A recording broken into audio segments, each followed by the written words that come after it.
Sa mundong tayong mga taong gumagalaw at namumuhay, ginagampanan natin ang ating tungkulin bilang patas sa ating lipunan. Ngunit para sa akin ay, ang aking tungkulin ay makikipagkompetensya para lang maging matagumpay sa ating ninanais.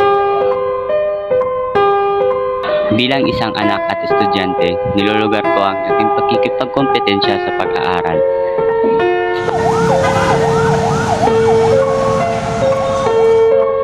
Kahit sa kabila ng makabagong teknolohiya ay mas tinatanaw ko ito bilang isang oportunidad na manatili sa mataas na marka. Dahil sa karamihan ng aking mga kaklase ay mas nakatuon ang atensyon sa makabagong media na nakaka-impluwensya sa kanilang pag-aaral. Pinapangako ko sa aking sarili na hindi ako tutulad sa aking mga kaklase na mas inaatupag ang paglalaro kaysa ipagtuon ang focus sa pag-aaral. Hindi ko sila binibigyan ng salita kung ano dapat ang tama.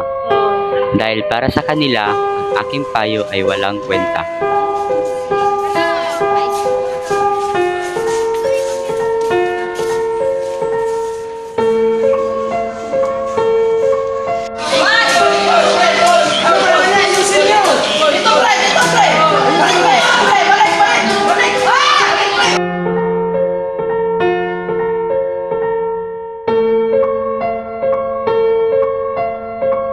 Wala namang pagbabago, ganitong ingay sila sa loob ng silid-aralan. Palagi. Minsan nga ay sinasabi nilang ito ang nakakawala ng bigat na nararamdaman, ang paglalaro. Good morning, class! Good morning! Ngunit hindi ba nila naisip na mas mabigat ang 70 na marka? Hindi ba sila naawa sa mga taong nagpapaaral sa kanila? Wala ba sila mga pangarap?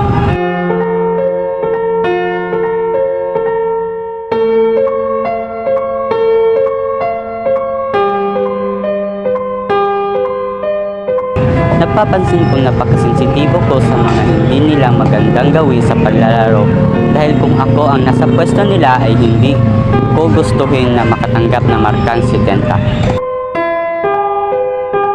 I have the result of your exam. Jeff, bahay, please stand up. Congratulations, you passed the scoring exam. A round of applause, everyone.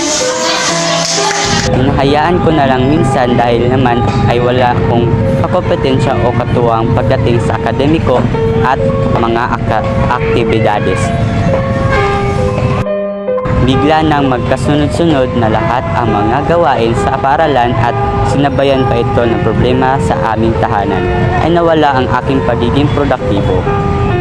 Nasasabi ko iyon dahil napapansin kong hindi na ako determinado pang mag-aral dahil sa problema. Kaya ay naengganyo akong subukin ang paglalaro upang alamin kung tunay nga bang nakakatulong ito sa paggaan ng loob. Hindi naman siguro ako malulong dito pagkat ibaan naman ako sa mga kaklase ko.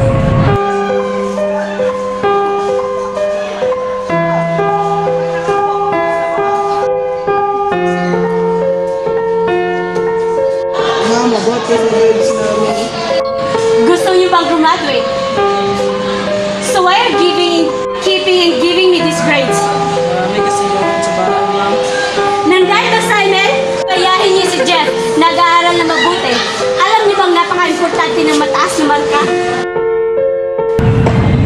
Na magdaan ang ilang buwan ay pinatawag ako ng aking guro. Diretsa niya akong sinabihan na hindi niya nagustuhan ang aking performance sa buong semester. Dahil kahit sa pagdidiskusyon niya ay ito ako sa upuan nakikipagkompetensya sa laro. Sabi din niya ay ang inisip kong laro na nakakatulong sa akin ay siya palang nag-ispasyo sa akin na hindi magandang balita.